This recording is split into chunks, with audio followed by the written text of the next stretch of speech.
All set then? Ladies and gentlemen, this is just a work session. It's not a formal meeting of the Park Commission. We're here to discuss charter boats, whether we'll do something about them, whether we'll not do something about them. We're not talking regulations right now. We want to get information out, which staff is prepared. And with that, go ahead, Dave.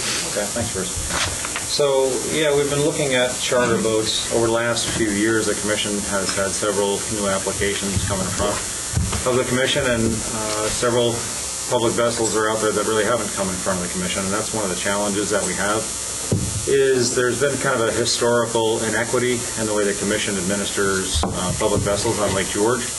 So traditionally, if you're going to be operating out of a motel or a marina, the Commission would ask a lot of questions, come in front of the commissioners. We talk about the business model. Say the Shore Meadows Motel 3 years ago, you guys may remember he wanted to do wakeboard charter out of the Shore Meadows Motel, and the commissioner said, okay, that sounds reasonable, but let's take a look at your operation. And ultimately you guys said, well, the South Basin is congested.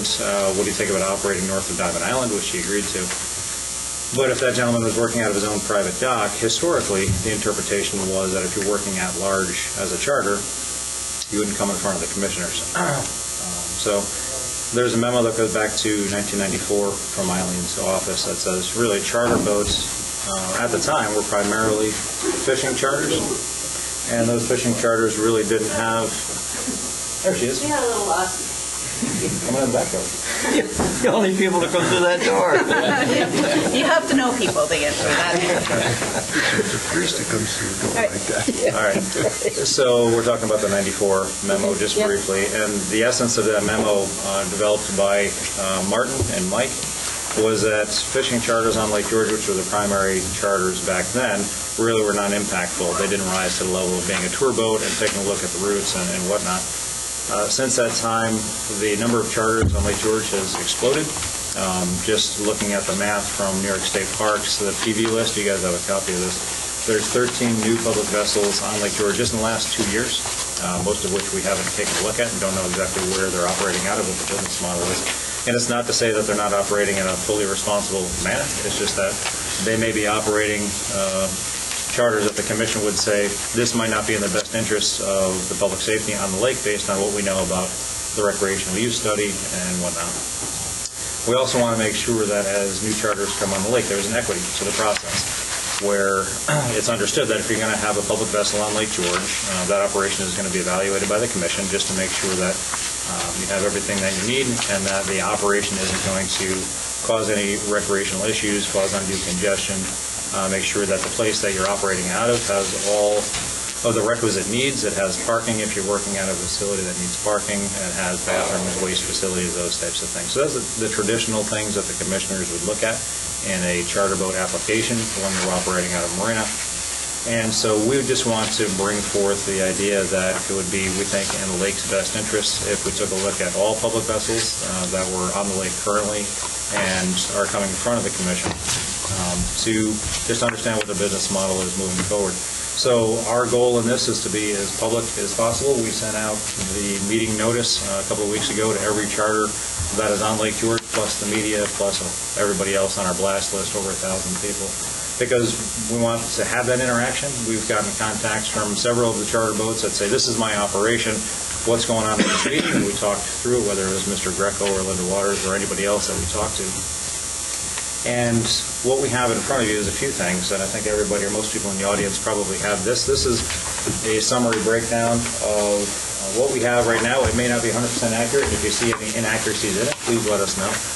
The ones that are green in the top are permitted operations that either have tour boat permits existing, because all tour boats, larger, say Bill Dow's or the Shoreline Cruises, have tour boat operating permits.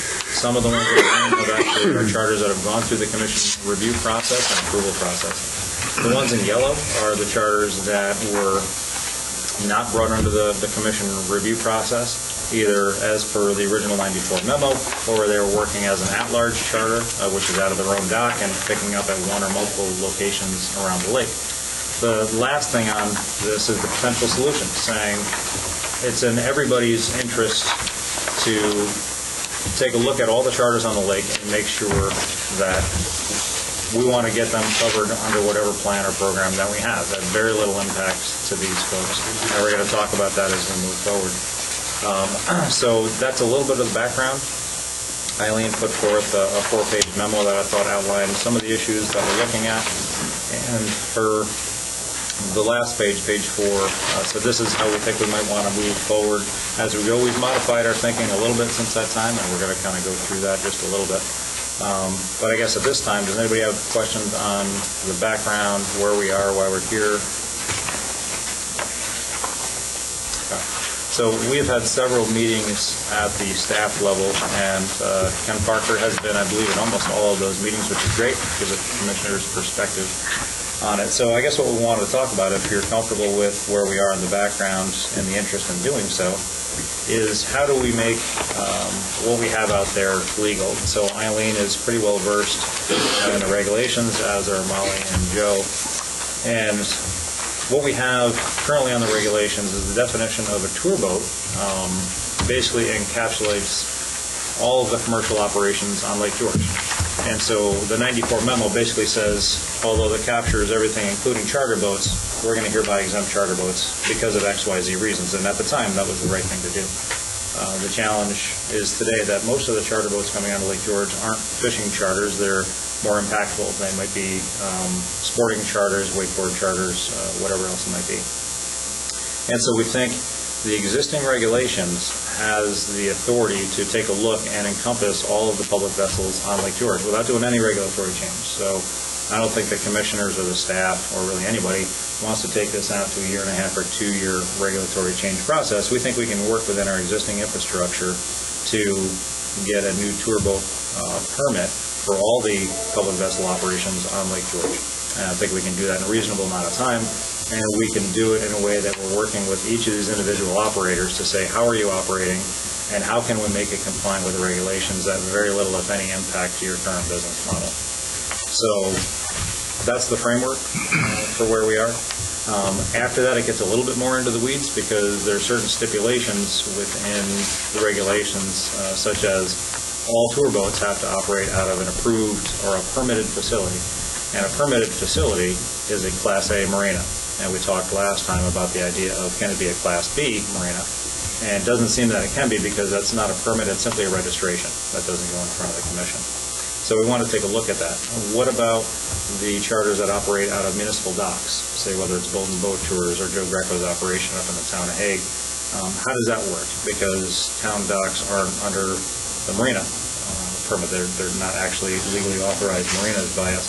And a question for council is there a way that the commissioners can deem that for the purposes of this program, maybe a letter from the towns would suffice to meet the marina requirements, and that's a discussion that we want to have. There's also the idea, and we're not going to talk at great length today, about the idea of charters that are launching onto Lake George right now. There's at least 2, if not more, charters that are launching onto Lake George. That's really a violation of our quick launch regulations, so we've had a conversation with 2 of the companies that are doing that, and we think there's ways to get them under the program and get them out of. The one thing that we really have trouble with is going around the quick launch regulations. There's simply no easy way to do that. We think there's a little bit of wiggle room and flexibility in the way maybe a marina is interpreted, but the quick launch thing is a little bit trickier, so maybe we'll save that until a little bit later. So again, that's kind of the background and where we are. And Eileen, I don't know if you want to jump in on anything. Right, and just the definition of tour boat under our regulations is any commercial, any boat that's operated commercially for all practical purposes. So we have within the framework already the ability to operate, to designate charters as tour boats, and that puts them under the tour boat regulations, which would require them to get tour boat permits, and in doing so, they would let the staff know, you know, their routes, basically their mode of operation, and the one issue that we do have is that under our tour boat regulations, everything has to be operated out of a properly permitted facility, which means a marina, a Class A marina.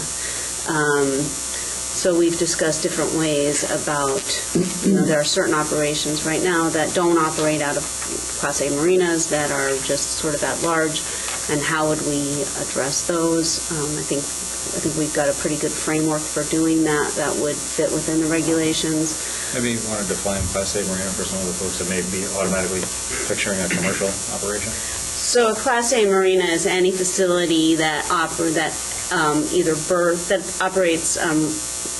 the sale, lease, rental, charter of vessels of any type. It operates a boat launch.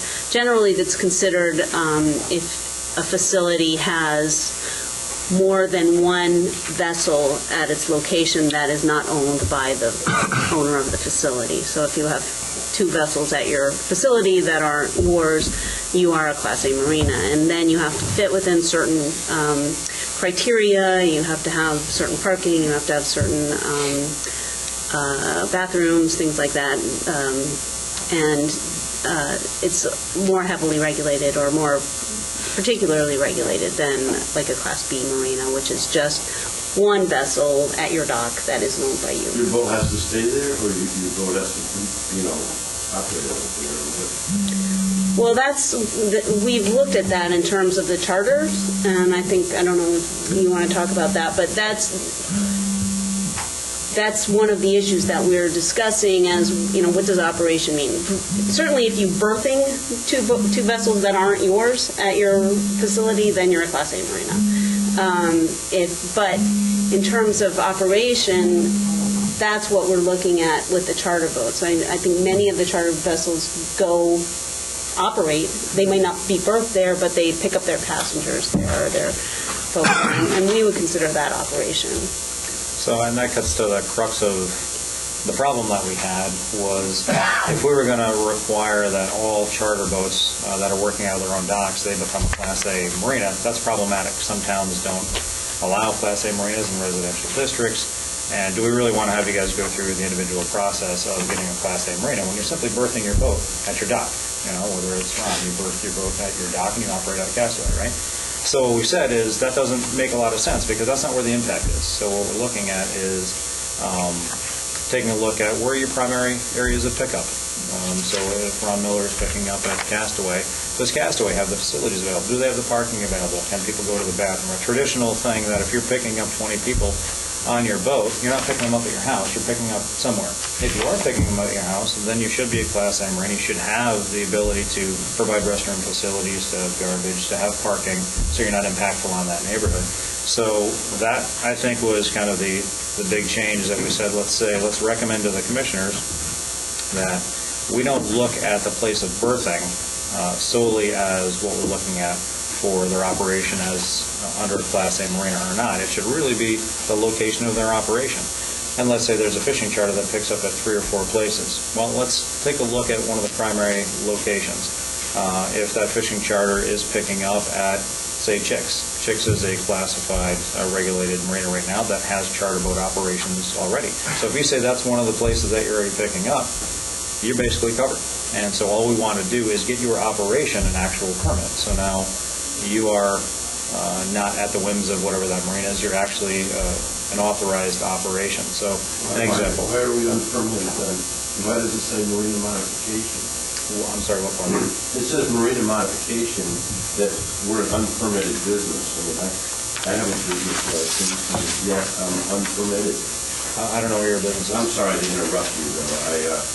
But it just says on all the names that are picking up at marina that they're not a permitted business because the marina needs a modification. Yeah, we can talk about that. So let's say you were picking up at Cresthaven.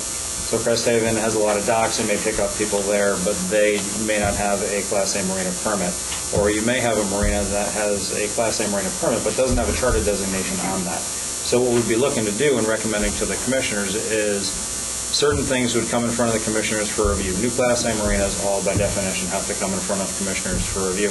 Marina modifications can be done at the staff level. So let's say if we're looking at an operation that was a Class A marina but doesn't have a charter authorization on there, and that's where you've been operating out of, then we can very simply at the staff level modify that marina permit and add a charter operation to that, and then largely that would be done. So you would have an operating permit as a tour boat on Lake George, and you'd be operating out of this facility.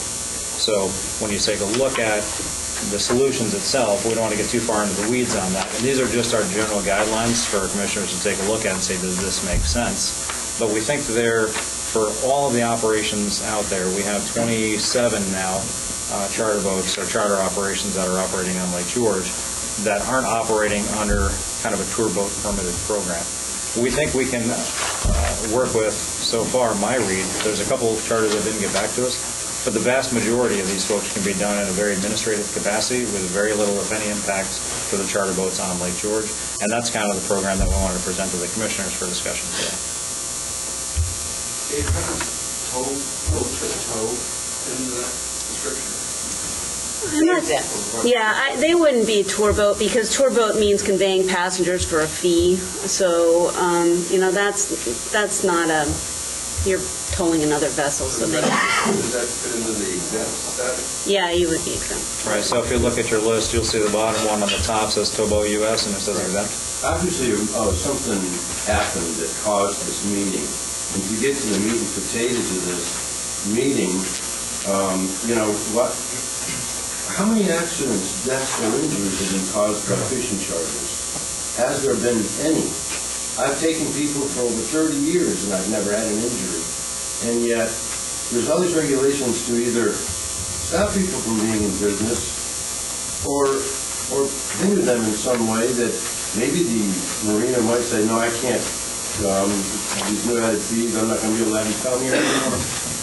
What is it that somebody can sit and say, and maybe cost somebody their job that I've had, that I support my family with, that when do the regulators get regulated? How many agencies are on the lake now? I can name them all. There's about 7. And the new state police got multiple boats, and sometimes the agencies overtake the people. And that, a few people on the lake. I know Chicks Marina's got like 40 pontoon boats, and there's only 27 charters. They got 40 boats, and they're not hindered at all. And they're only one place that has multiple PVs. They're not PVs either. They don't get inspected. They go out with unexperienced people, and yet we're the ones being hindered here. I see this as another agency coming down on the people, and I just think that I'm sorry for speaking out of line, but I think we're about to spend 3 hours with the people we got here to talk about something that is another overbearing by agencies. I'm already regulated by New York State Parks, and I think that they do a great job. I think the people on Lake George do a great job. It's not like they don't work hard, but there is, you got to admit, who's in charge? The state police, Lake George Parks, recreation. Is it the Warren County Sheriffs? I mean, who is going to stop me next? But you're a fishing charter, right? Yes, I am, sir. Okay.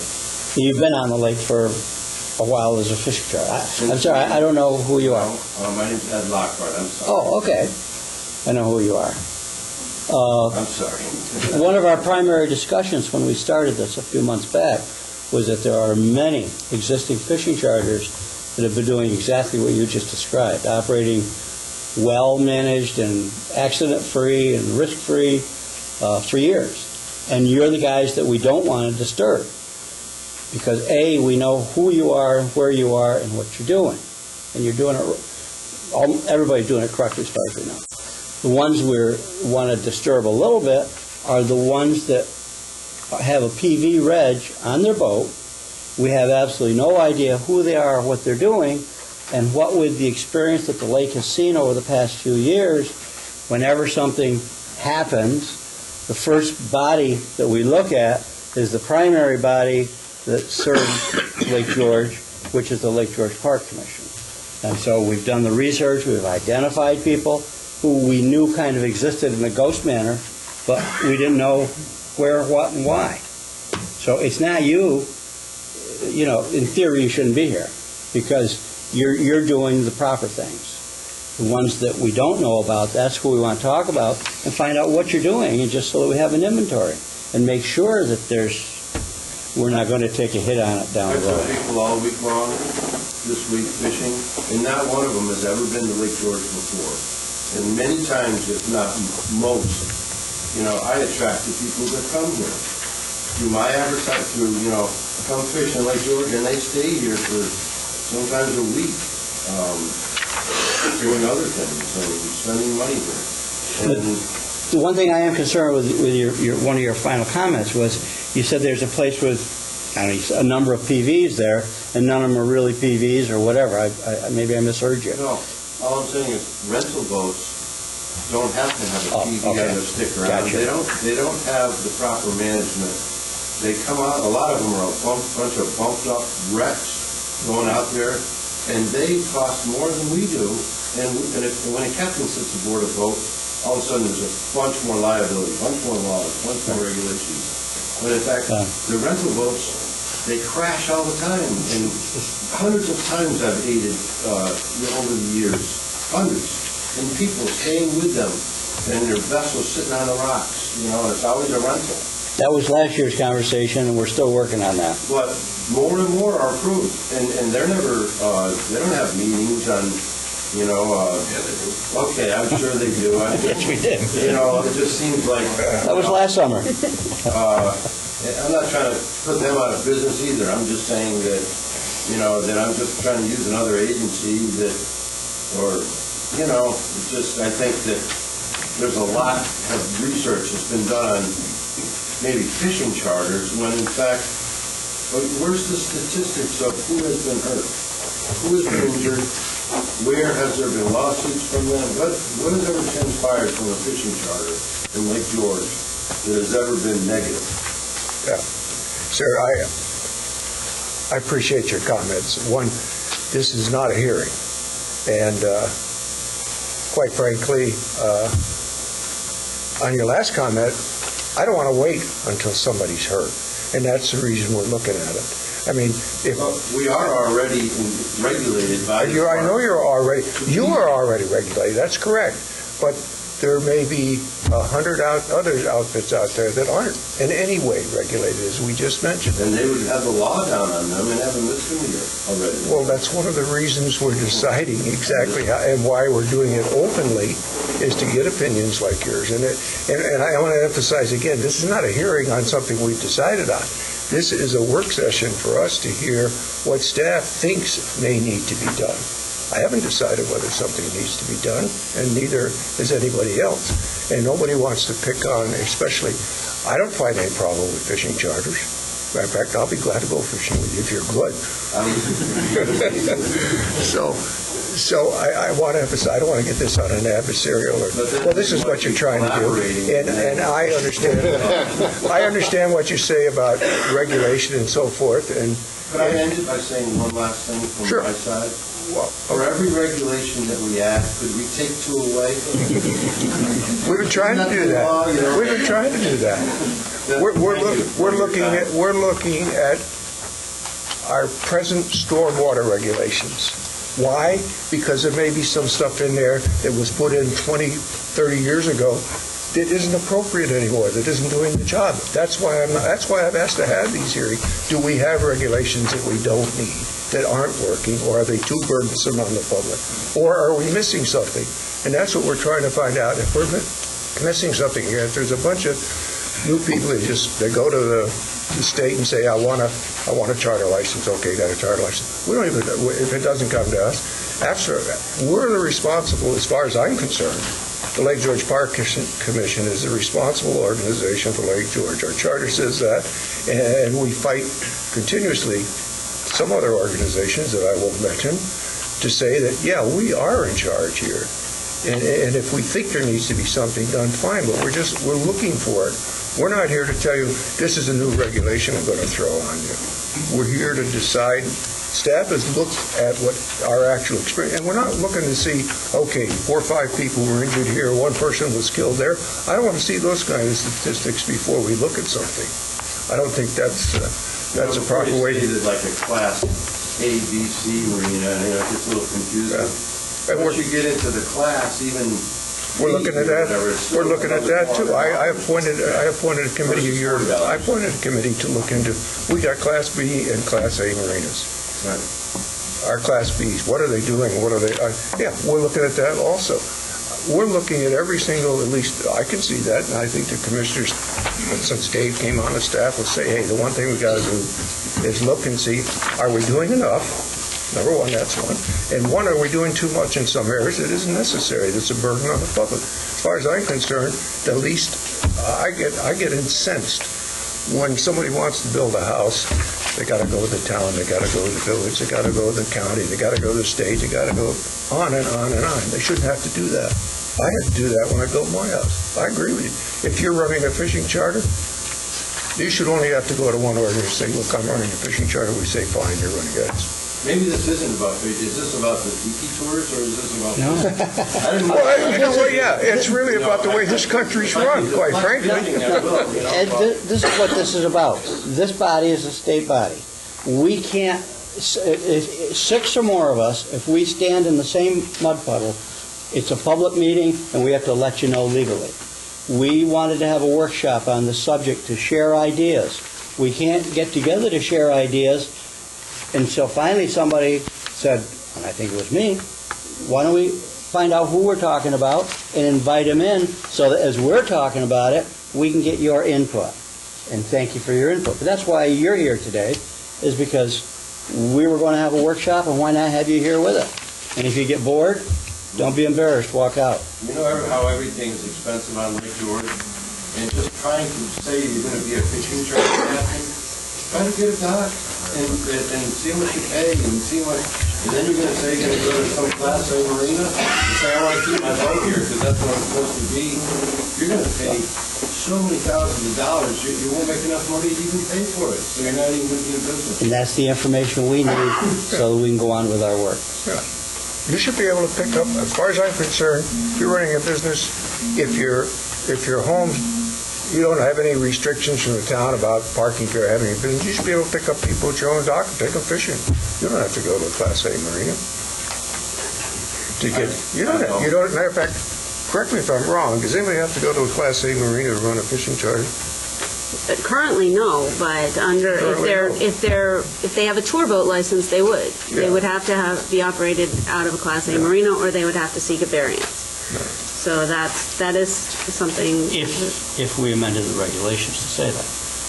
Well, then we would have to go through the regulatory process to No. do that. Yeah, but I was just quite, you were speaking as if it was the way it's going to be. If we were to do as we've discussed, Right. and as we're discussing today, and require charter boats to have tour boat permits, the tour boats have to be operated out of a properly permitted facility, a Class A marina. So there would have to be some relationship with the Class A marina. Now, if the tour boat had an existing operation and, and didn't need or want to go out of a Class A marina, then that tour boat would have to seek a variance from the commission. Sure, do you want to say something? Kurt, you mentioned a couple times the tour boat permit. What is that? What's required? Are they, who's required to have them? So right now, the folks that have tour boat permits are folks that have specific, a schedule, carry a certain number of passengers. I can't remember how many they are. Well, that's not in the regulation. That's how it's been interpreted by the staff or by the commission, that operations that have particular schedules, operate in a particular manner, and have a certain number of passengers, those folks, it's like the Minnehaha, those kinds of operations, those are tour boats. And they have a tour boat permit, and they're required as a tour boat permit to meet certain criteria. They have a minimal wake criteria. They have sound criteria. They can't be too loud. And they have to have garbage disposal, those kinds of things. So those are all within the tour boat permits, and that's similar to those criteria would then apply to charter boats. Most of that criteria is pretty minimal, and my understanding is wouldn't impact the charters that are existing on the lake. particularly the sound requirements, things like that. Are there any regulations at all for barges, commercial dock building barges? You know, I've seen more and more of those. I've seen barges for personal docks everywhere. And I'm like, wow, how come, you know, and then I think to myself, well, probably because the agencies themselves have barges, so that they wouldn't pass a law that would hurt themselves. So, you know, am I wrong in saying that? What are the laws for barges? Well, we don't have a permit. I can see us get all, and I'll sit, no, I would sit down and talk with you all day, because the purpose of this meeting is so staff can explain to us, and you can listen in on what we're doing, is what they think should be done, and for us to ask, because actually, a lot of the questions, we haven't had a chance to ask them yet, which is the reason I called the meeting. And I would appreciate it if staff was allowed to go through, they may not be suggesting what you're so worried about. And I, quite frankly, you know, I read it, but I have a lot of questions about it. So I would prefer to run this with the way it was set up to be done as a work session. Fine. And I would appreciate, I know your time is valuable, but if you're sitting here and hear it, it won't come as a surprise if we suddenly decide we might want to do. We're not going to suddenly decide. What they're going to do is suggest to us what they want to do, and so far I haven't heard anything that says they want any regulations. It's just a matter, number one, they want to tell us what the laws, the regulations in existence are. And number two, they want direction, and staff always wants direction from the commission as to how to administer them. Because quite frankly, you've lived here, you've been in business 30 years, you know that there are other agencies of the state that regulate by policy and not regulations. They decide this is the way something should be done, and they do it. And I don't run this organization that way. The commissioners tell the staff what to do. And I'm here to learn as much as you are. Maybe not quite as much, but and my interests probably aren't as specific as yours are, but if I was in the business of charter, but I would be sitting right where you are. And I probably want to have my say too. Probably keeping your mouth shut. No, I wouldn't. I would keep. You know what I would do? I would do what I normally do as chairman. I would sit here and listen to what everybody else says, and then I might have a little more informed. And I'm not saying you're not informed, because you know more about your business than I do. Although I'm a pretty good bass fisherman, I don't know much about trout. I do, but that was a long time ago when you used to go around with a headlamp. But anyway, I would like staff to present to us what you're thinking of and why, and then let us, and then if we have time, and then if you want to ask some more information from the public, then how's that? That sounds great. I will start it out, and then I'll ask maybe Joe and Molly, Joe Johns and Eileen to kick into some of these spots, because some of them can get a little bit complicated. So on your pink sheet, your potential solutions sheet, there's a variety pack of charters and how we're operating on Lake George. And it's highly varied. There's charters that are berthed at their residence and pick up at town docks. There's charters that are berthed at the residence and pick up at marinas. There are charters that are berthed at a marina and pick up at other locations. There are charters that are berthed at one facility that is unpermitted and pick up at another facility which is unpermitted. It kind of goes all through the gamut. So what we asked staff to do was kind of take a look at it's actually 27, not 28 charters, because inverted wakeboard does not work on Lake George anymore. So the 27 charter operations on Lake George, and we tried to go through these one by one and say, how could it work? And to answer your question, no one on staff is suggesting to the commissioners that we embark on a new regulatory process. That's a long, involved, and I don't think we need to. So by my read, and I think Eileen's read, the regulation for tour boat has automatically captured the concept of charter boats. It's explicitly stated thusly.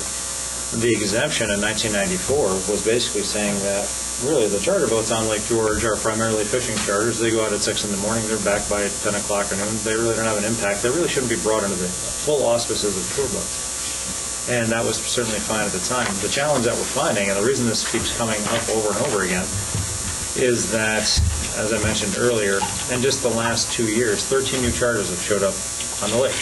And to my knowledge, none of those are fishing charters. They are tour charters, they're sport charters that are doing water skiing, wakeboarding, things that, by our recreational use study, we have areas of the lake that are pretty heavily congested, and it would not be in the public's best interest to have a wakeboard tour go right across where the parasails are. So that's your job, right? That's what you signed up as volunteer commissioners to do, is take a look and see if it makes sense for the lake. We present an application as presented to us, to you guys, you take a look and see if it works. Most times, there's no stipulations, here's your permit. Sometimes, you say, I think you might want to operate in a different location based on these issues. So that's the reason we think we can do what we're recommending here without any regulatory change whatsoever. And we do, like I said in the beginning, we do think we can get the existing chartered operations, the vast majority of them, simply through an administrative process, fully covered for their existing business model. So that's good. What the goal of this is if we've had 13 new charters in the last 2 years, we're looking, that's about a 20% increase in the last 2 years. Charters have been around in Lake George. I think the guy I talked to the longest is about 37 years, so I'm sure it's been longer than that. So we're seeing a massive increase of these things. So everybody that has a 28-foot cobalt that's retired now says, I want to take some people out to the islands for money. I can make $500 in a day by going out 2 days a week. I set my own schedule. That's a pretty attractive business model for a lot of people. And we're not saying there's anything wrong with that. But if we have 500 of these guys out there that are going all over the place, and all of a sudden they want to start towing tubes in Basin Bay, that's something that we're going to get calls on, and we have gotten calls on these. Who is this guy? I've never seen him before.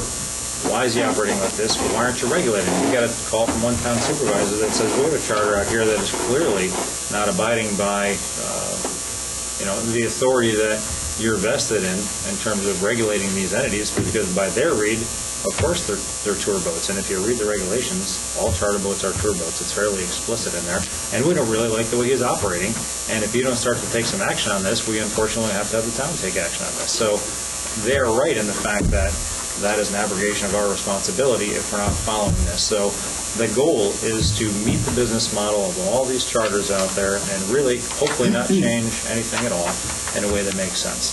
So again, that's some information. It wouldn't be a bad idea to go through some of these potential solutions, because I think as we start to take a look at the different scenarios out there, we can start to say, okay, this is how something like this might work.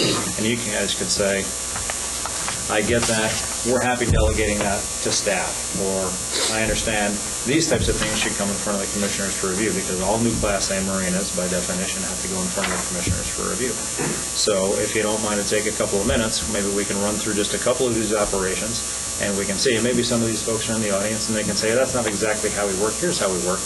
So if you guys and staff can get a better understanding of exactly what's happening out there, maybe by the end of the meeting, we can say, all right, at least we have a full understanding. There's no action from my perspective that's going to be taken today at this meeting. It's your prerogative, Mr. Chairman, of course. But I think today is just understanding the issue a little bit better, and then over the next few months, we'll try to figure out a path forward. And if we're going to change anything in the way that these are administered, we're not looking at this year by any stretch. We're looking at next year at best. So regardless of the conversation today, whatever you guys have going on for the summer will not change whatsoever. Okay? So that's the base we're going to operate from. So why don't we go through a couple of these? And feel free, staff, to jump in. You may know more about some of these than I do. Let's just pop it down to, we'll start, since I already brought up Ron Miller. Why don't we start with Levis on Lake George, number 17. So Ron works out of his house. He picks up people at Castaway Marina. Castaway, Molly, do they have a marina permit, but do they have charters on that? No. All right. So this is a situation where we would request that the commissioners grant the authority to me as chief permit administrator, work through Molly and Joe, to amend the marina permit to add a charter authorization onto that. And once they have that, then Mr. Miller is done. He's granted a tour boat permit, and his operation continues. So that's the general idea. He's working out of his house. We're not going to be requiring anybody that is berthing their boat at their house to have any marina authorization at their dock. So that's the general understanding right now of what we're recommending to you. We're looking at seeing where they're primarily operating from and seeing how that is administered by the commission. If they're operating out of a facility that is not a regulated entity, it's not a Class A marina, and that's the sole point of pickup, then that's something that we're going to have to talk about if that facility should be a Class A marina or not. By the definition that we currently have, it is, but there's some ways to talk about that a little bit. So the first one we talked about, Mr. Miller's project, we think at the staff level, really within 2 weeks, given your authorization to move forward, he can be a new tour boat on Lake George, operate out of Castaway, and his business model hasn't changed. We're also at the staff level recommending waiving any application fees for any charter that's in here that would move forward and have to move forward with a marina modification or a new marina application as well. So let's jump back. I haven't looked at any of these yet. Can I ask a question on that? Sure. Just a minute. Two questions. First of all, would there be a fee? Is there a fee for the tour boat permit? And the second question is just a hypothetical. If he's picking people up at Castaways, then that's part of this permit. But what if he's picking people up at private docks or at other places? Can he still do that? Can he? I'm not certain. This is just hypothetical. I don't know what his business model is. But if he did do that, is that still allowed? Is that a problem? We don't currently see that as a problem, and this is something we've been talking to Joe Johns about a lot. If there's a charter that their sole business model is picking up people at docks around the lake, and we haven't really found that yet, although it may exist out there, the goal is to find the primary location that they're picking up and have that be the facility that is going to be the marina that is authorized to have the tour boat at that facility. So it would seem to be the case that most of the ones that we've talked to have said, yeah, I pick up at multiple locations, one of which is the Lake Motel. The Lake Motel is a recent new Class A marina.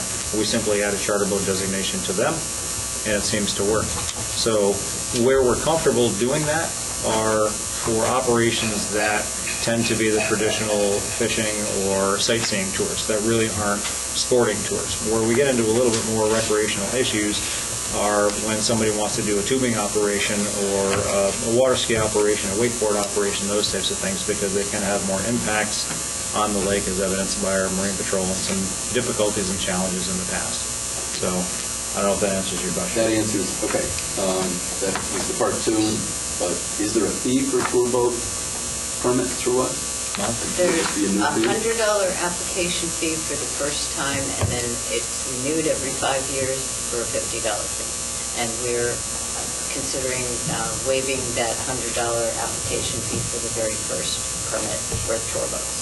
So that'll last 5 years. And that'll last 5 years. Right, So $50 every 5 years. right. Is there any additional liability to me as a marina owner? When one of these gentlemen come and say, hey, I need a marina base, and this is what it means. Well, occasionally I'm going to have a carload of mom and dads and your kids come down and walk on the end of your dock and jump on the back of my boat, and away we go, and I'm going to bring them back. What's my liability as a marina operator? I'll answer the first thing, then Eileen can jump in. If they're already doing that, then hopefully all of those issues have been addressed. Right now, what we're looking at is getting the existing ones covered and moving forward with a new model where if Molly gets an application tomorrow for a new charter boat on Lake George, we would go through all of those facets. But if all these ladies and gentlemen in the audience have been operating out of XYZ place so far, hopefully those liability concerns have been addressed in a business agreement between those parties, but I'll defer to Eileen. No, I would agree, and I mean, they would have the same liability they have as any commercial establishment when people come onto their property, and in terms of shifting that liability, that's always possible under an agreement between two parties. It's not something that would come back on the Park Commission or that the Park Commission would have any liability. Wasn't concerned about that. I just wanted everybody to understand that it'd be no different if the marina had included gasoline sales in their normal marina operation. This charter boat coming to the end of their dock once a day or so to pick up some people doesn't increase their liability at all. It's the same as I pull up and I buy a tank full of gas. I'm a customer. The marina has insurance to protect their assets. And so it'd be Right. It would be different, I suppose, if the marina was offering the charter, then there would be some extent of liability, but you would consider these as independent entities. Yeah, with all due respect, Commissioner, I think that the liability and business practices of the charters are business. That's very true. about trying to make it comfortable. Okay. So let's jump down one more. Hey, Dave, I'd like to take number 7. Okay. Economic Mark Motel. Yep. Yeah. I think we have a question first. Well, I know he's got a... Part of what you said was, maybe we'll hear that it's not exactly how it operates, and you described my operation. So I was just going to offer that Sure. I go to private docks, I go to other marinas, I go to public docks, I go to campsites, and I pick up and discharge passengers. Castaway is maybe a home room for me, but certainly not It's not the whole operation. Yeah, the place you And operate. Castaway Marina, Ed is really restricted to as well, has agreed to accommodate our operation. And if this is going to imply an additional burden on Castaway, we're not going to kind of like that, because we're not interested in burdening Castaway when they are cooperating with us to everybody's satisfaction and without incident. I agree with that. So we're taking, I mean, Norwal, I don't see Norwal on here at all. There's operations in and out of Norwal all summer long. Well, that's why I mentioned what I brought up about liability, because I agree with you. I don't believe that it does increase their liability. And it's your need to make the operators of the Castaway Marina or any other marina you're talking about comfortable with that fact that this does not change or affect their operation one iota. I didn't ask the question for an answer because... Just clarifying that what my operation is and what others seem to be mimicking out there. And it would presume that if there's 30 of you, all 30 are probably basically doing the same thing. Right. So I guess to answer your question, Ron, you're the model that we were talking about just a few days ago, where you have a primary location and a base, and then you pick up and discharge to other locations. What we'd be looking at is that one primary location, a base, would be a marina. That would make it meet the regulations. Having Castaway add a charter boat authorization onto their marina permit is only a benefit to them, because now they can bring in outside parties. Let's say you decided to do something else. If they have a charter boat designation on their marina, they can bring that in. They're going to have somebody pay a fee for that. So that is not a detriment to them. That's a positive for them. So there's no regulations, there's no difference in their marina review process or payment or anything. It's just they have that ability now to have a charter on their operation. So they don't now. Once they do, that's a financial plus for them. Okay. Do you have a question on? Yeah, on the number 7, 80K Park Motel, Yes. it's complimentary rides, so they're not getting paid for anything, it sounds like. Yeah, so I talked to her just the other day and said, so you have your own tour boat that you're taking your own guests out on. So that would be classified as a public vessel because anybody taking out people for a fee, which is implicit in the fact that they are being guests at that motel. Right. So we talked about her model. How would that work? And we said, well, you are not a Class A marina, but getting a Class A marina for your facility would be extremely easy because you already have parking because it's only your guests. Right. You, of course, have waste facilities because they have rooms, they have bathrooms. And it would be the easiest Class A marina ever. I don't even know if she'd need to come in and represent herself, or that could be delegated to staff. I don't think we'd probably disagree with that. But for something like that, we think it's extremely easy. She said, well, I'm not sure I want to be known as a Class A marina because all my neighbors are going to say, wait a minute, now we have this huge marina coming in and it's going to be chaos.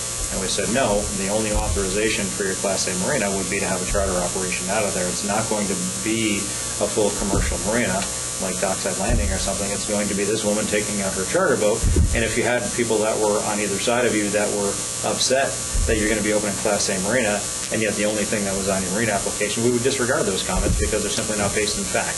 If they'd read the application, they would say, we're not allowing 25 boats to come in here.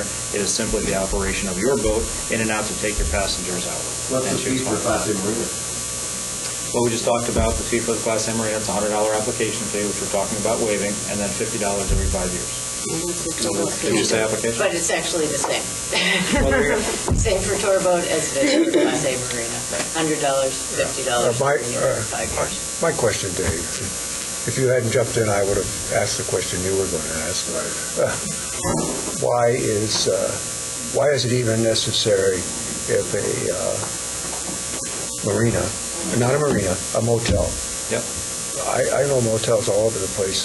They give you sunfish, they give you silver, and if they're just taking some of their own clients out for a ride, what do they need any kind of a permit for that? What's the reason for it? Yep, that's a Joe John's question. Joe, you want to talk about the public vessel requirements on Lake George? I think we're just trying to put everybody that has a public vessel and doing sightseeing tours. I mean, it is required as a public vessel, you are taking people out, you have to have a captain, has to have a PV inspection on it. So I think we're trying to put those into the tour boat requirements, so going out and taking people on tours. So they need a PV license? They do need a PV license, Right. which they do have. Right. Which they do have. They do have. Well, okay, I understand they have to have a PV, but I really don't understand why they have to have a marina permit just to take their guests for riding the boat.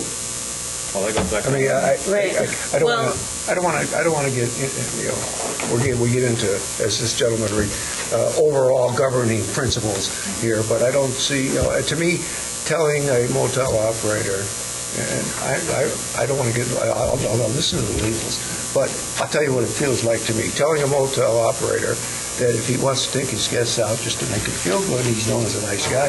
It's the same thing as telling me if I have guests in my house and I want to take them for a boat ride, I got to get a Class A marina permit to do that. I know that's a stretch, and it's apples and oranges, but I need yet to be convinced that a Class A marina permit for a marina just to have, or for a motel, just to take guests out for a ride is, unless there's something out there in the rules that I don't know about. So I just want to know why. So the tour boat definition is conveying passengers for a fee. So in your own house, you're bringing your friends out, you're not doing that for a fee. That's just your own private business, your own private activities. My understanding with the reason why motels need a PV license is because the fee is in part of the renting or having a room at the hotel. So under our regulations, Well, if he has the PV license, isn't that enough? Well, again, a tour boat is a boat that's conveying passengers for a fee. If the Office of Parks is considering that is a fee for a public vessel purpose, it would be consistent for the commission to also make that interpretation. Well, I still see the marinas that offer an extra, we're going to say the same thing for sunfish. If he rents a sunfish from... If there's a captain on it, and it's a public vessel, then you would... If he rents a sunfish from, he's a guest and he's renting a sunfish, and the hotel says, well, for $10 extra a day, you can use our sunfishes. But that's a rental, and that's different, Well, they that's... pay extra. Yeah, But we've there's- always made a distinction between that. If you've got free rowboats on your beach, we don't make you get a Class A marina permit. But if you rent those rowboats to your guests, then you get a Class A marina permit. So you can make the similar analogy if you wanted. Right. So if the commission could make that distinction. If it's been done in the past, if the motel is not charging an extra fee to take their folks out, then you might say they're not It's an a amenity tour that boat. is Right. included Within their motel and not part of the So how traditional, can not a tour boat. you can pick up at the public docks and still be legal, couldn't you? And if you didn't have the possibility to comply with something, the village charges you $200 now. That was because they stopped me from coming. They said no more fishing charters at our dock, but they allowed other PVs. And then they decided, something happened, they said, okay, we'll let you come now, but we'll have to charge you $200 a year. But the other PVs can come, like from the motels and from but if you're a fishing charter, you pay $200. So to say, somebody could just say, I'm going to pick up at the public docks for $200 a year. Would that be, there must be a way that you can stop that. Well, I'm sorry. That was the Well, I'm going to say this one more time. If you let us, actually, some of us might fight your battles if you sat there and just listened to us have our discussion on this subject, okay? Joe, were you going to mention something about the regulation? I was just going to say that under the definition of Class A marina, the operator provides instruction of water-based recreation for a fee is included as part of a Class A marina. And the only thing that appears to be exempted with respect to motels is use of the docks and moorings by registered guests. There's and notice the exceptions provided in here, which list that, do not apply to other services such as sale, lease, rental, water-based recreation. So even if they are registered guests, by strict reading of the regs, that wouldn't be exempt. So we're using this to sort of track, if you will, the PV boats and seeing where they're going, getting information about that so they don't necessarily overcrowd some of the busy parts of the lake. Is that right, Dave? Yeah, I mean, that's the ultimate goal as charters come in front. So far, I think as the gentleman has said, how many accidents or issues have there been out there? And that's a Joe John's question. I think there have been very few. The challenge isn't what we have out there now. The challenge is what happens if we're seeing an exponential growth rate in charters out there. Is it something that we want to continue on the certain path by saying anybody that wants to go out of a marina, they can be regulated. You want to go out of your own dock, do whatever you want. That's our challenge. So we have a two-part program here. One is to get all the existing charters under coverage with as minimal impact as possible. The second thing is when we get our next application, we have a very consistent methodology that these people will be reviewed, understand the model, that is presented to you by the applicant, and you decide it's great, it's not great, or some modifications to that. So I think this part is going to cause a little bit of heartburn, where we say, all of these don't fit in a perfect little box. Some of them are going to need to be taken creatively and figured out. I'm talking to Mr. Greco, who operates out of the town of Hague docks. He's been doing that for years. So he keeps his boat at his own dock. He's a fishing charter. He picks up the steamer dock. So I understand, and I don't know how accurate this is, there's at least a couple of town board members up in Hague that don't really like that because his customers take some of those spots. I hear on the other side that most of the town thinks it's fantastic because it brings business to the town of Hague. That's great. So what we're looking at for the people that are picking up at municipal docks is simply authorization from the town that they're on board with it. Because we have had other towns that have said, we're not always on board with how these things are working. And they're pushing on us to say, don't you guys have authority over this? Because by our read, you should be taking a look at these things. And if you're not, either there's an abrogation of your duties. So you got a question? Yeah, just real quick, you mentioned a couple times about the PV boats going into congested areas, and maybe there should be some sort of regulation. On Friday, Saturday, and Sunday, on a nice day all summer long, the entire South Basin is chaos, period. Whether there's another 100 boats out there or another 300 boats out there, or 300 less boats, it's the same. It's just mayhem. So I don't think that there should be a whole lot of worrying about where people are going or, not going. It literally is just nuts. And that could be, but that's what these guys were appointed to figure out, right? So if it's a fishing charter and they're going out at 8 in the morning or whatever it might be, not a big deal. They'll say, go wherever you want. But if somebody proposes to do wakeboard tours all afternoon, Friday, Saturday, and Sunday, spinning around the South Basin just outside the 1,500-mile-an-hour zone, or 15-mile-an-hour zone, 5-mile-an-hour zone, that may be something they want to take a look at. So otherwise, who knows where we're going to be? If we're seeing an exponential growth in this, and the new ones seem to be, by our read, that have come in through parks, they're not fishing charters anymore. They're the average guy that wants to do a sightseeing tour, or they want to take people out wakeboarding, kneeboarding, whatever else it might be, which can clearly cause additional congestion impacts as evidenced by our 2015 study that noted exactly those facts. David, two questions. Looking at these potential solutions, so if we were to use Mr. Miller's operation as an example, Castaway is my primary thing, or someone says, I just do Castaway just so they can get the permit. Now we have to enforce that. If they're going someplace else, we have to enforce if they pick up at someone's private? No. You don't? We're simply looking at their primary location of pickup and making sure that facility has a Class A marina permit. That's what makes it compliant with the regulations.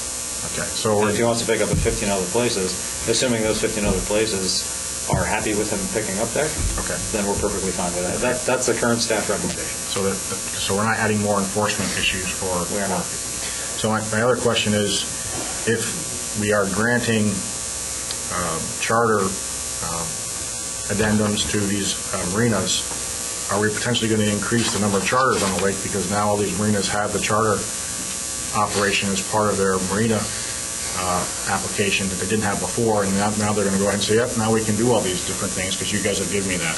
So is there a potential to increase even more the number of charters? We thought about that, but the fact that every charter has to come in front of the Board of Commissioners for review, and you guys will evaluate that charter, it's ultimately your decision.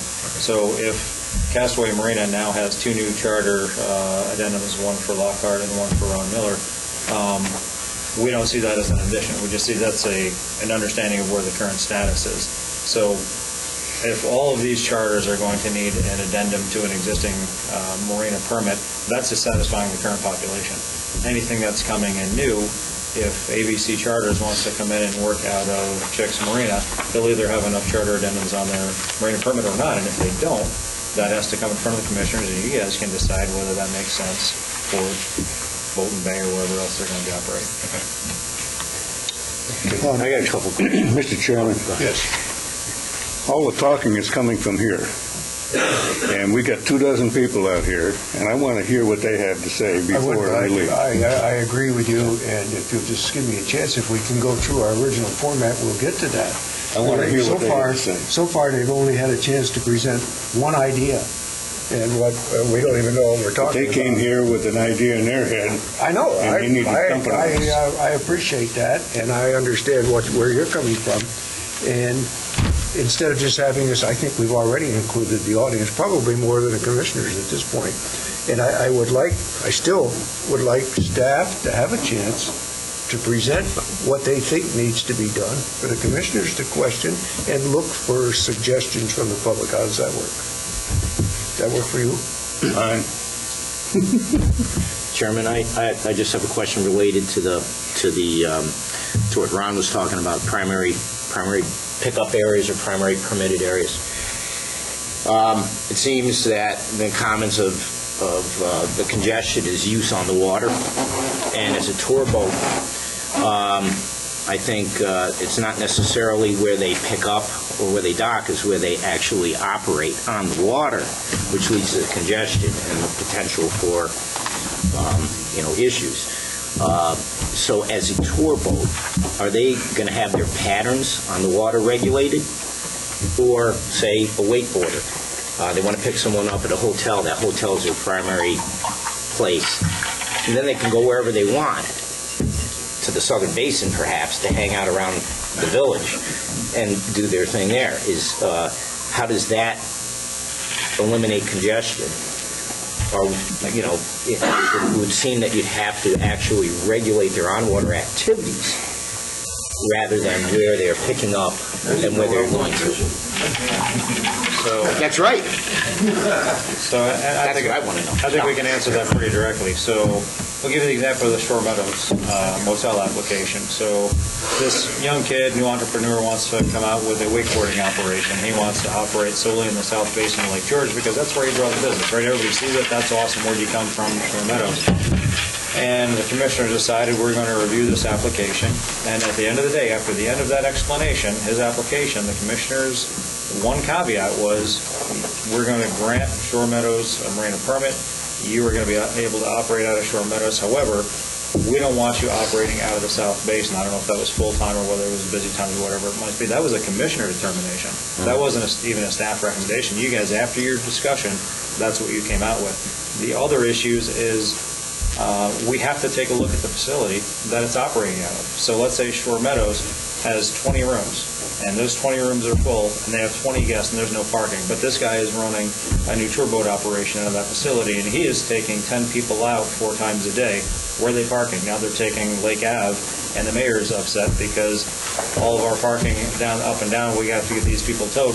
How did you review this and not accommodate for those parking needs out there? So that's the other part of it. So you guys as commissioners, when you're reviewing these charter boats, so all new charter boats are coming in front of you guys anyway. So you're taking a look at the on-water activity, and you're taking a look at the base of operations, and you're making sure it makes sense. That's the charge of you guys as commissioners. And I understand that, but as a matter of attaining equity in regulation, if you're going to regulate a wakeboarder boat and his patterns on the water differently from then a fishing charter who is going to go where the fish are and is not going to be patterned. Yep. How is that equity in regulation? Sure. And I also, on another, before I forget, on Bruce's comment, I think, not everyone fits into the same box, and you're limited by PV being designated by Parks and Rec, then by Lake George Park Commission is commercial, so that triggers the inclusion in the tour boat definition, and then there's specific requirements of tour boats, Class A marinas. By doing that through a policy, you're limiting the way that the commission could actually regulate these vessels.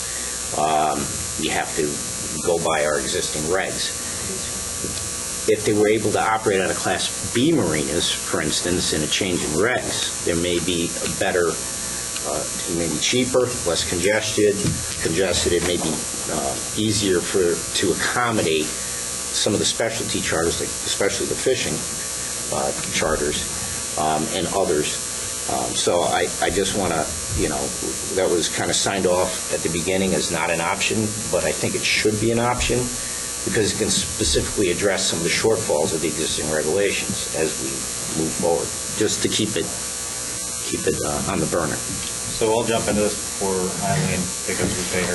Okay. We haven't paid you in a while. So we took a look at the Class B, and I was the strongest advocate for the Class B issue, saying if we're going to be taking a look at people at their docks and requiring people to get marina permits simply to have their boat berthed at their dock, then we need to find a way to get a Class B out there. It's much easier. It's not the onerous nature that a Class A is. And we were told that really that is not allowed under the current structure, and I don't know what the ability of the commission is to override existing regulations with different language. Eileen doesn't usually let me get that far. Secondarily, the fact that we are no longer regulating where these people berth their boats takes the entire conversation off the table. So anybody here that's berthing their boat at the dock, we're not even looking at that. We're looking at where are you operating at the lake and where's your primary location that you're going to be picking up your passengers at. That should be the area that we're looking at for a Class A marina. So it's not even on the docket anymore, at least as the current recommendation is coming forward.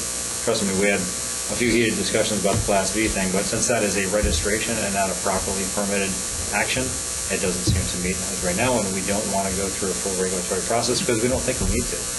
We think we can accommodate all the issues that we have right here through the existing structure and a little bit of flexibility internally given commissioner discretion to do so. But in terms of the commission's ability to override the existing regulations, the only ability to do that is through the variance process. You can't just say, okay, this one can go out of a Class B, or you'd have to do that through the variance process.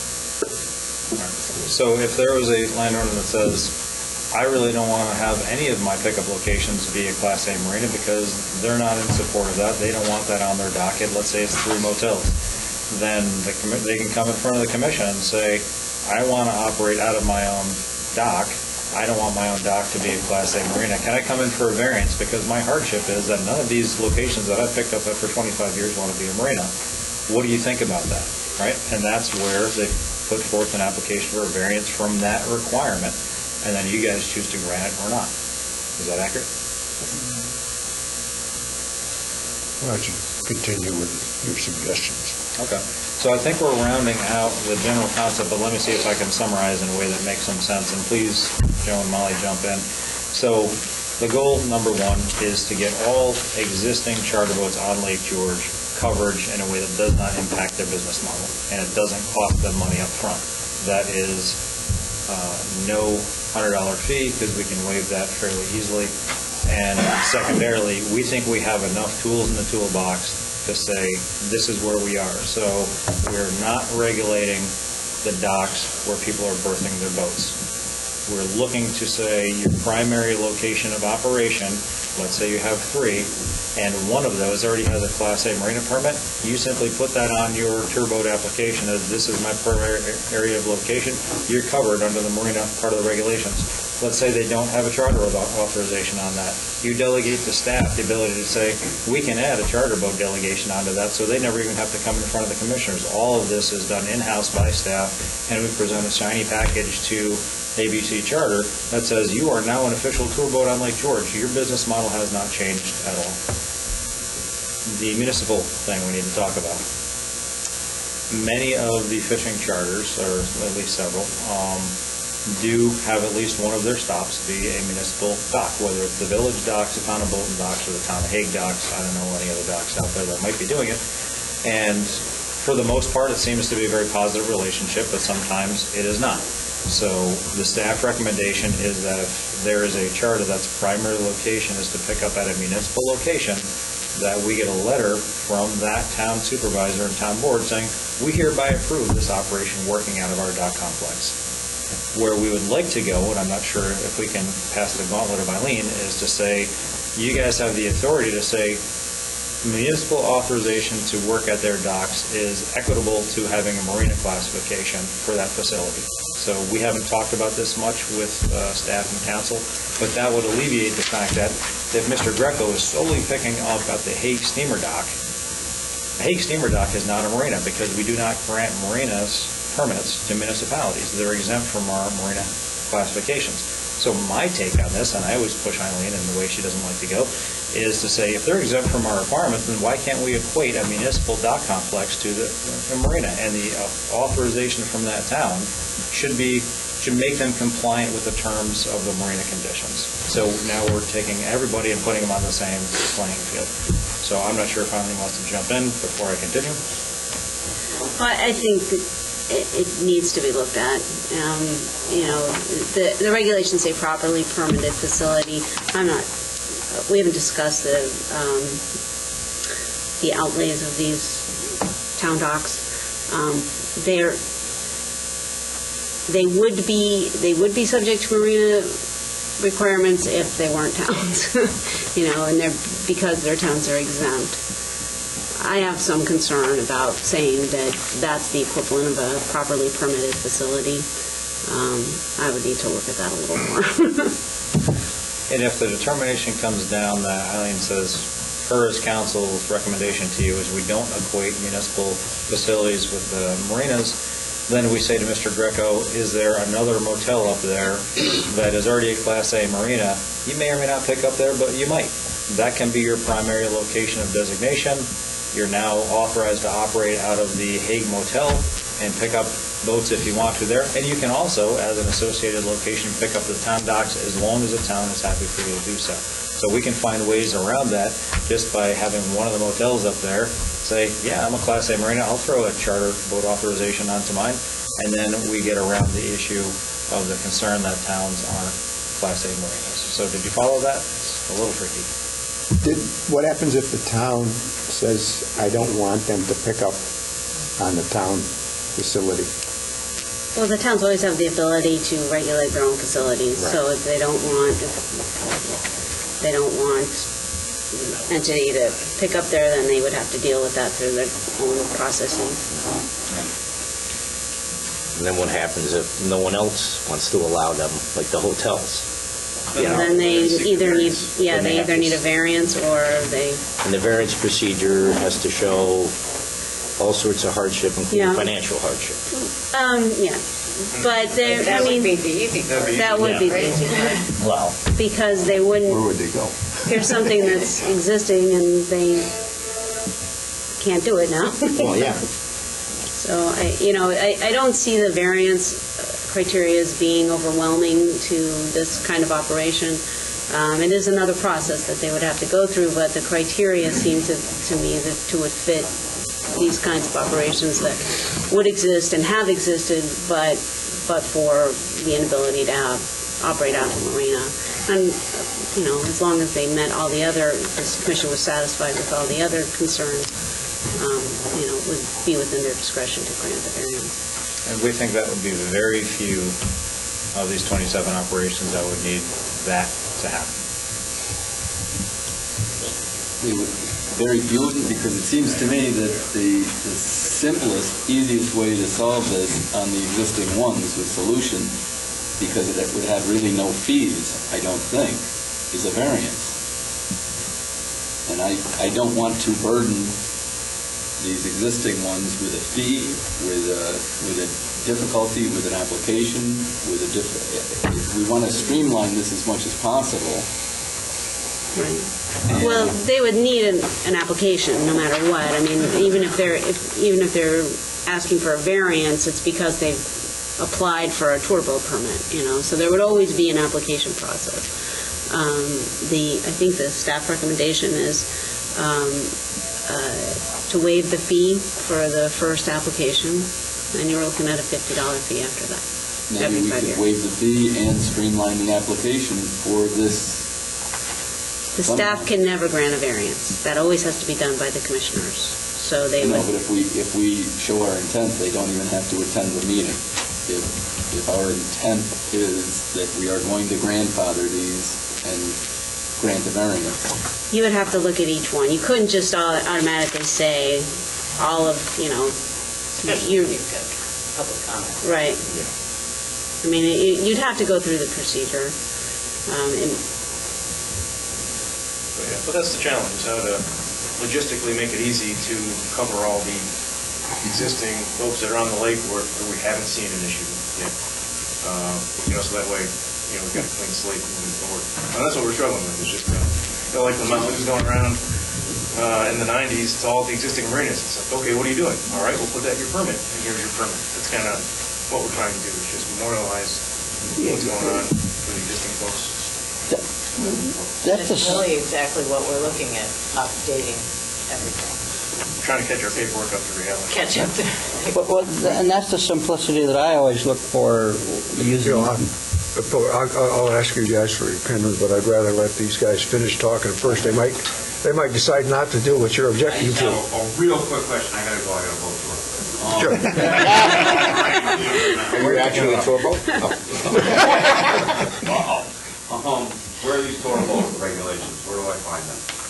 They're in the regulations were staying up here, so if you got each one. This is it. Should be. If we might have actually missed the tour boat ones. I gave you the marina and. All of our regulations are on the Park Commission homepage. Yeah, Yep, so you just go to homepage and you'll see. Go online, you can find it. You'll see them right in there. Okay. Yep. Okay, thanks for coming. Stay dry. You had a question? Yeah, my question is, understanding that everyone wants to be governed under the PB, would they consider breaking into like 4 divisions? One just for fishing charters, one for like water rec, whether it's taking tubing or water skiing or whatever it might be, one for boat tours, so the criteria for everyone's a little bit different. And then the fourth one for somebody who wants to do all 3 of those activities. Because obviously the pick up and the drop off are one concern, but also too, we're talking about touring on the lake. A fishing charter understandably wants to go with a fish on. Water skiing or wakeboarding or parasailing, obviously you want to keep them out of the congested areas. Would you guys consider something such as that, having like 4 subcategories for the permit? I think that would be something that would need to be done through regulation if you're going to have particular criteria for these. The regulation as it is right now is broad enough to encompass those kinds of distinctions that the commission could make. For example, there's nothing in the regulation, the tour boat regulation now, that specifies that tour boats have to be operated in a certain area, for example. It's not, it's certainly within the commission's discretion when looking at an application, and when looking at an application, the applicant would indicate its business model. So it's certainly within the commission's discretion right now to look at that and say, okay, you're a water ski operation, you want to operate in the Southern Basin on Fridays, and that's problematic. How about you go a little north? That's allowed in the regulations as they currently stand, and it's within your discretion. So, but if you wanted to specify certain criteria for certain operations, that's more detailed, and that would require regulations. But I think these regulations are broad enough to encompass those concerns. There's nothing right now in the regulations that would require a fishing charter to specify exactly where their operation is. But when a fishing charter came before you, their application would say, we're a fishing charter, we do this, this, and this, and, you may have less concern about that operation than you would somebody who's pulling tubes in the Southern Basin. So you have that discretion right now, and you would have that under the current regulations. I think it's inherent in what we currently have, and that's the way it would be looked at.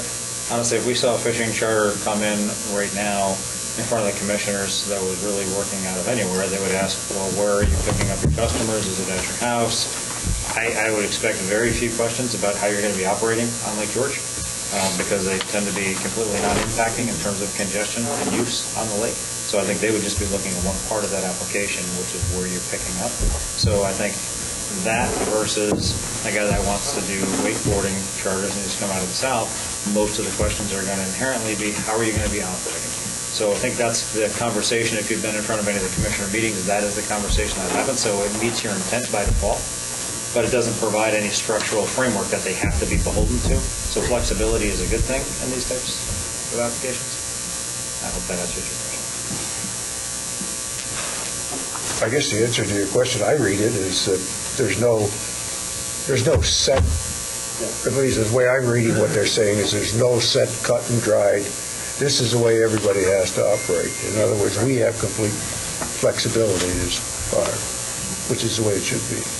I think Scott has a question. Mr. Chair? I don't fall into any of those categories because I don't hate people. I showed up on the naughty list, so I just thought I should speak. Do you have a work boat? Yeah, I have a work boat, and it was my impression that anytime we charge for boating services, you needed to have a PB license. So we went and got a PB license. We towed, obviously, and if somebody damages the rental boat, I pull them back. I have to charge them for that, so I assumed that I needed it for that. And the other thing is, we're just outside of the Waltonian Islands, where actually they rent the island out of Rogers Rock, which is about 2.5 miles away. We're much closer.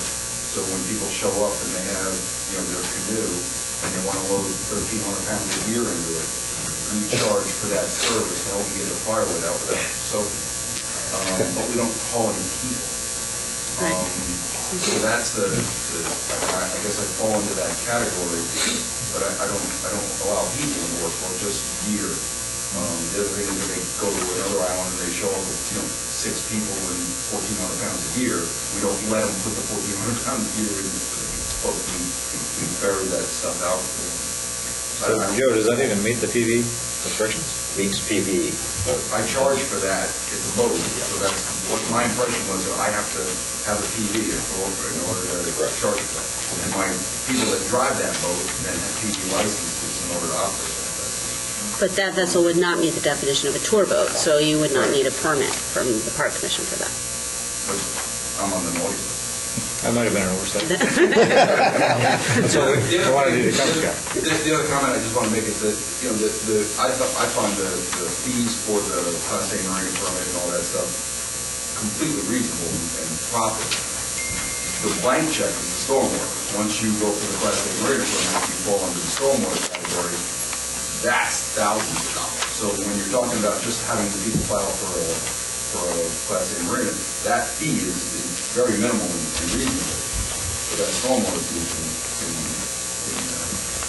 fight the heck out of it. Yeah, that tends to only apply to the traditional commercial marinas that are operating large commercial operations on Lake George. So we just approved a Class A marina somewhere over by Water's Edge. I think they have 4 boats, and it's in the middle of a residential area, in the middle of the trees. That wasn't something the commissioners were concerned with.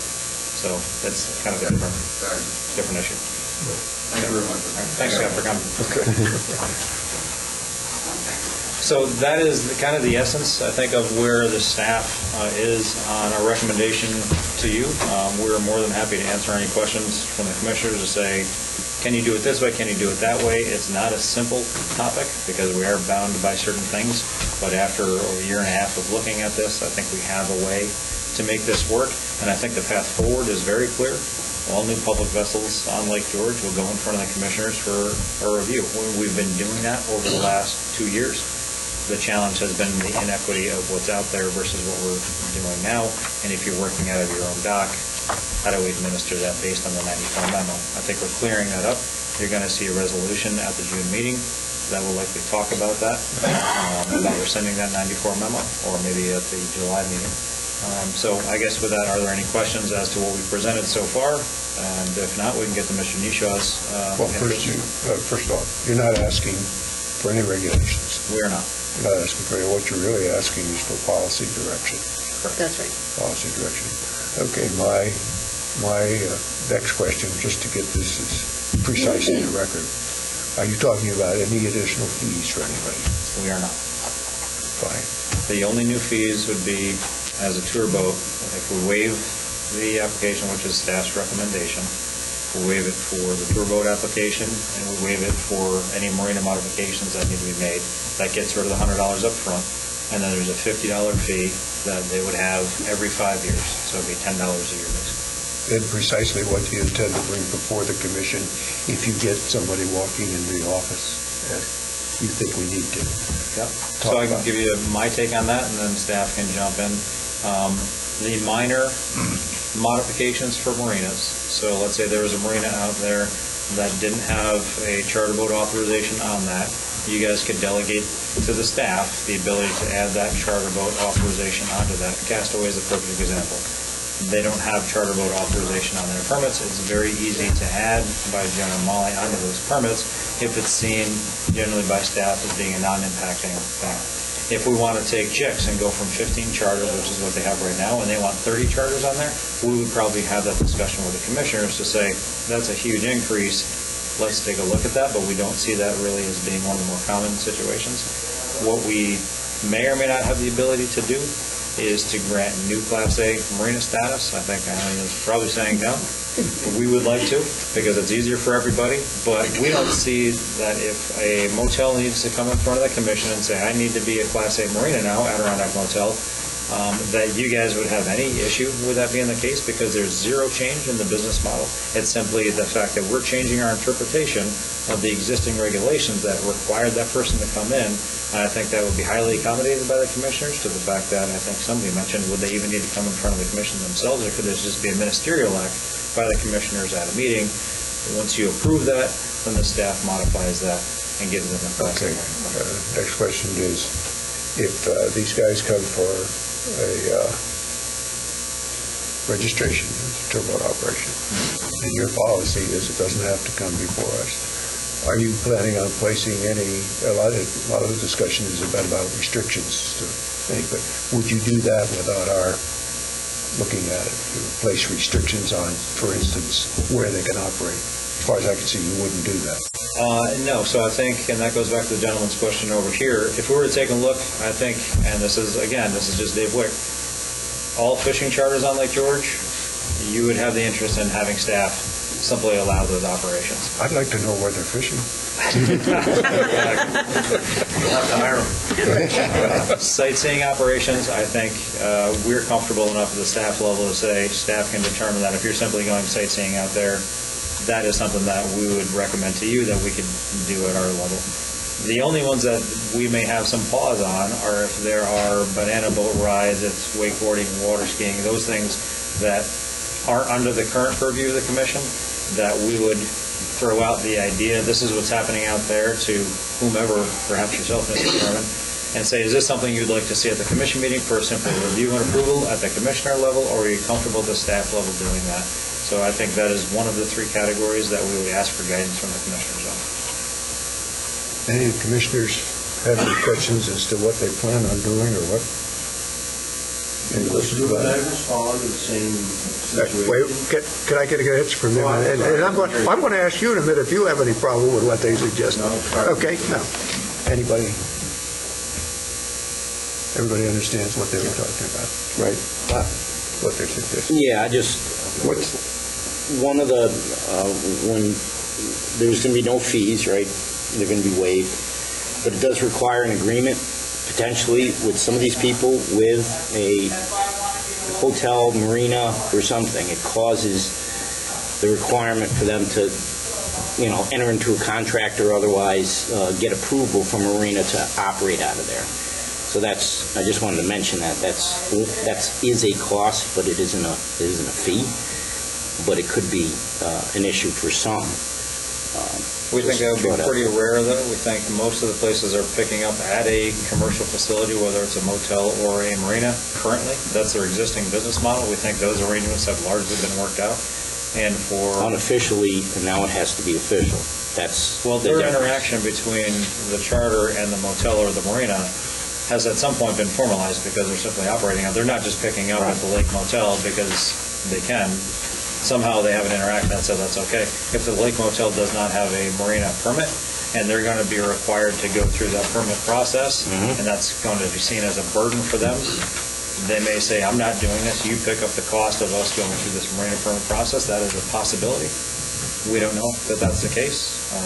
It's hard to say. That didn't happen in the case of Mr. Horn, that just put forth a marina modification to do his tour boat application out of the Lake Motel. But he carried that whole application for the Lake Motel owners. He was the one, as a charter, coming in and presenting on behalf of that motel. The motel owner never showed up. But there are some people operating out of private residences, pick up at anyone's dock. They're going to have to now go to a Class A marina. They don't have a current relationship with one. If they're solely picking up at private docks, we need to find a way to say, is there anywhere in the general area that you might be interested in picking up? Perhaps it is a marina, that is a Class A marina. Would you stop in there, perhaps, and pick up a person there? If so, we can designate that as their Class A marina. If they're just going and picking up private individual at their private docks on Lake George, that's not a problem at all. If there's one area that is continually being advertised, come into this residential area and we want to pick you up, then that's something the commissioners may want to look at, but I don't think that model exists out there, at least from what I've understood in my conversations. We've talked to several charter owners so far. We've contacted, just so the commissioners know, we've contacted every charter owner on Lake George. We have spreadsheets. I don't know if Keegan's in the room. That's what Keegan and Michelle did for a week. We got most of them to get back to us with some information. Some haven't returned our calls yet. But we think we have a pretty good understanding of what they're doing out there. And we haven't had a lot of pushback. We've had a lot of questions, which were expected, and we invited them to come today and learn more about what we're looking at. What do you see as the next steps in this whole process? From my take today, of course, we get the input from the folks in the room, and then you guys will have enough time between either next month or July to deliberate how you want to move forward with this. Since we're not looking at a regulatory change, it's simply a policy change. I think Eileen and staff would advocate for a rescinding through resolution of the 1994 memo that exempted charters from the tour boat regulations, and Eileen can speak to that if she likes. After that, it's simply going to be, we're going to draw up something that makes sense and spells out everything that we've talked about right here as a policy. You guys can review, and then there'll be a resolution for you guys to approve or not approve that policy as to how we move forward. And that can happen at any given time. If you guys do approve that policy, then it's staff's recommendation that the implementation of that policy doesn't go into full effect until at least 12 to 18 months after the fact. We'd like everybody to be covered by next year, and we think we'd have that ability because there's really not that many of them at the end of the day. So we would like everybody to be fully compliant by 2017. The memo can 2018. The memo can also state that all new applications, regardless, all new charter or tour boat applications come in front of the commissioners for review. And we've done that just by default based on some of the more challenging applications we've had over the recent times. But everything we're talking about is a policy change. You review it, you approve it, and then staff implements it. It's a policy change. It's basically housekeeping. Right. And the policy really just applies to this transition time. Once we get, anyone coming in new, we're simply just following the regulations. The existing memo or policy from the 90s doesn't follow regulation. So after that, it's just easy, just like the regs. Do we get a feed from Parks on the TV new owners in each year? Jill had to request that. Anytime we ask. Yeah, when I ask for it, they'll send me up a spreadsheet who registered to operate a PB on Lake George. And then we compare them and then... follow up with them. And they're also now advising people to check with the Lake George Park Commission when they apply for a PV. Okay. Any further questions? I still have a hesitation on our intent to relate everybody, or some people, to the Class A marina, where if we make it sound like, well, all we got to do is just slide that piece of paper into their Class A marina file, then why do we need to do anything at all? And what we're looking for is, simplifying it in my own mind, a registration of all PVs on the lake and a certification in our file as to what we really believe that you're doing with your PV. And then I agree with the different segments. So why do we fall in love with, you got to have a Class A marina attached to it? Is that because of the tour boat parameter definition? Right. So we did that so that we didn't have to write a new regulation over here. So by preventing that conglomerated process that you have to go through, it creates its own little can of worms inside. I mean, I just don't see the value of these two guys being attached to the Castaway Marina if they only go there once every 27 trips. And you're right. The reason we're doing it this way is because we have an existing, to Mark's point earlier, we have existing regulations. What we're doing is we're changing, we're identifying the interpretation of those regulations to include charter boats. And which under that 1994 memo was exempt. We have to work within the regulatory framework that we have. So under the current regulations, all tour boats have to be operated out of a Class A marina. There's the option for those individuals who either don't want to or can't is the variance criteria, to apply for a variance. And that may, I'm sorry to interrupt, but that may be more streamlined, to Bill's point. That might be an easier option than trying to go around and find a Class A marina to operate out of. Maybe it's easier just to say, I've been doing this for 30 years, I'm going to suffer a hardship, I need a variance, and this is why. And that would be within the commission's, but you can't do that pro forma. There has to be a process the way it is there. As long as there is an avenue for an operator, a fishing charter or something, to say, look, I don't even want to be associated with a marina, let alone look for one. He still has, as far as I'm concerned, he still has to have an avenue as easy as possible to have his operation registered. And that avenue is? The variance application. Is to ask for what? Ask for a variance from that. Ask for a variance. From that requirement that the tour boat be operated out of a Class A. That's a pretty, as far as I'm concerned, and somebody brought up the hardship. If you're telling a guy he can't run his business unless he gets a marina, as far as I'm concerned, that's a hardship. So I'll tell you right now, I will not worry about a financial hardship as far as that variance is concerned, because he's trying to run a business. Practical purposes, we pick on you two because we're not. You keep your boat at your own personal residential dock? Yeah. You keep your boat? At another person's dock. Okay. So. And that's worked out for both of you for the length of your business careers? I've been at different places in the past. This is my fifth boat. I've had this boat since 04. Last word again, Lake George has been reserved for others. There's hardly any natives left on the lake. And I think always the squeaky wheel gets the grease. I don't want these charters in front of my house or something. And so they create all these, regulations that makes it harder for somebody to go in business. You think it's not going to be easy to go in business anyway, the way it is being a charter. Unless you have some kind of boat dock and assets to do that. If you think you're going to make enough money to keep you alive for a while, Yeah, I don't see anything. It's just that it just makes it harder on one business. for every negative, there's a positive.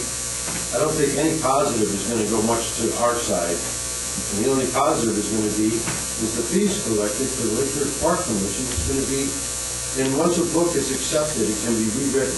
You know, the fees are $50 for this 5 years. The next 5 could be $500. That's the way it usually works, you know.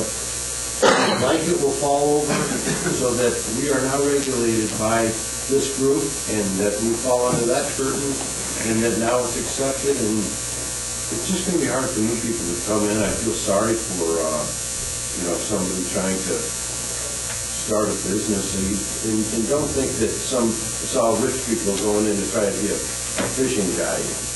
You know, it's somebody that often forced into that situation.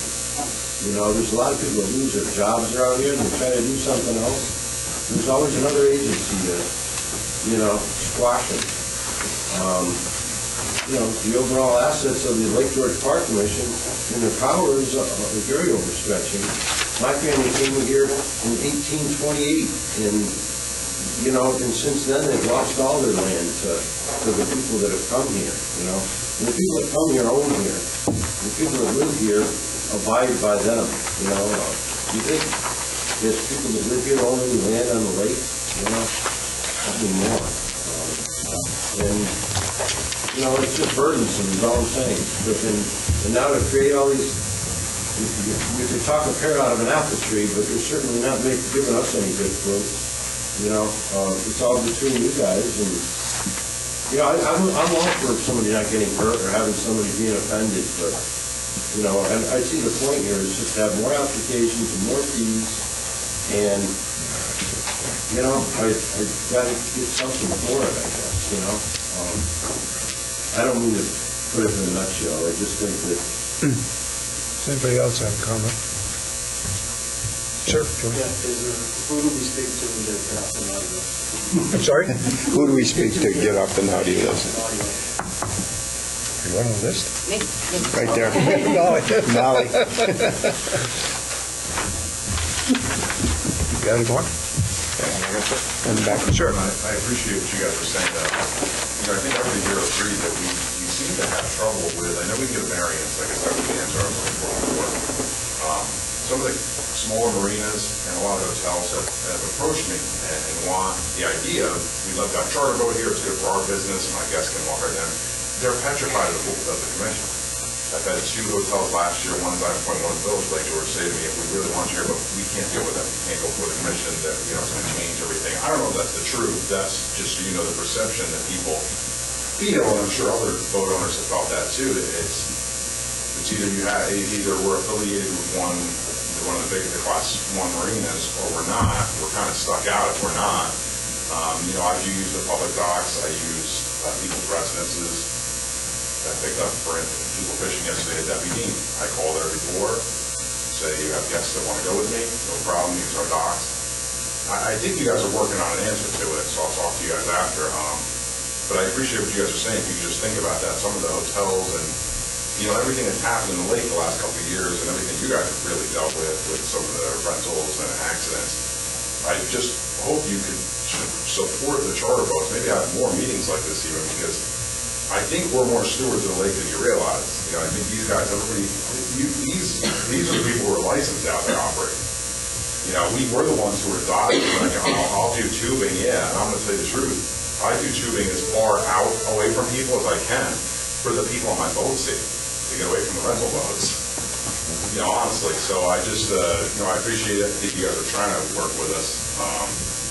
Hopefully we can get into compliance. But yeah, just so you know, I know there's a lot of perception that some of these hotels just are afraid to go for a variance, I guess, or maybe they just don't have the knowledge. So I hope to maybe talk to you guys. Maybe we can change that a little bit, make it easier for all of us. So thank you.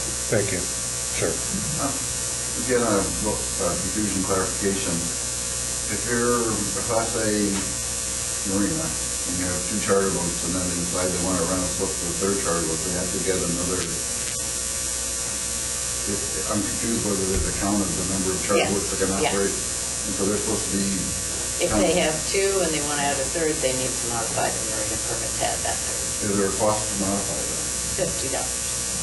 but during this period where if it's an existing one, we would add it The without. cost of the modification, but is there a cost for a number? No, no. Because the other thing I was going to say, it's a general comment about the lake, and go back to a little bit about running a charter on the lake. You've got one of the highest per foot costs for marina space in the country, MSC. Class A marinas, now we're saying, well, you got to have more people running other Class A marinas. The cost per foot basically makes it, depending on what you're doing, almost undoable to do business, especially coming out of a Class A marina. If you want to come up and say, I'm going to run a slip and run something, so now you've got a marina that's got to say, oh, I've got 3 charters, 4 charters, charter or not. So it's just an amazing thing. And when I say it's the highest cost, I ask when I travel, where the people are paying, and they're paying water price for marinas with services on the ocean that are protected. We're an upscale lake. Well, no, Big demand. No, I'm just saying, you talk about charter boats, you talk about fishing, just think about that. I've got a very limited business, limited season, and my cost per foot for people boating in the lake, without owning property on the lake, I can go to my own dock. It's exceptional, an exceptional cost off it. So one of the things we were talking about is not requiring berthing, not considering berthing to be operations. So that way, you're not required to berth in a Class A marina because that's expensive. You can berth at your own dock. So the marina just have to have the parking space and the restroom, not necessarily, seasonal berthing space. But it's hoping that added cost is not required, an inherent requirement. Yeah, sorry, I had that question too. I mean, would that be possible, for, you were saying there's some of us that have to launch, and I know that's supposed to be now, that's illegal, or we didn't know that, but what if we don't operate out of a smaller marina, but we just berth it there? We don't advertise, we're not allowed to take people up there, because there is marinas out there that have said to me, like, you could keep it here on the lake, but I don't want you to operate out of here because I don't want the problems, I don't want to, and I also have, I was saying a lot of us, most of us were talking about some of the liability you were saying about, most of us would, my charter insurance, I had dock sign and everything, I know that, if I pick people up at Surfside, I am covered, I made sure I specified that in my insurance policy, it's my guess, it's covered, but, is that a possibility, or is that something that you thought about, or what about just people that don't pick up, that you not have customers coming to that dock, whether it's private or a Class B marina, can we keep it, can we berth a boat there just to keep it without operating business there? Yes, I think then you're just a seasonal berthing customer, just like anyone else.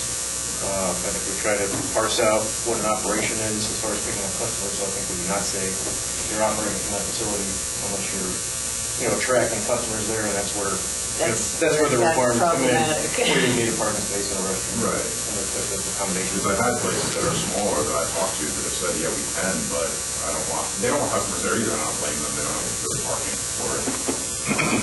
Facilities, but they don't want that room either. They have spaces for their people, which I understand. So, I tried to, like I said, I just operate from, different docks, or, I pick people up from Cloverdale, from the house, just do whatever.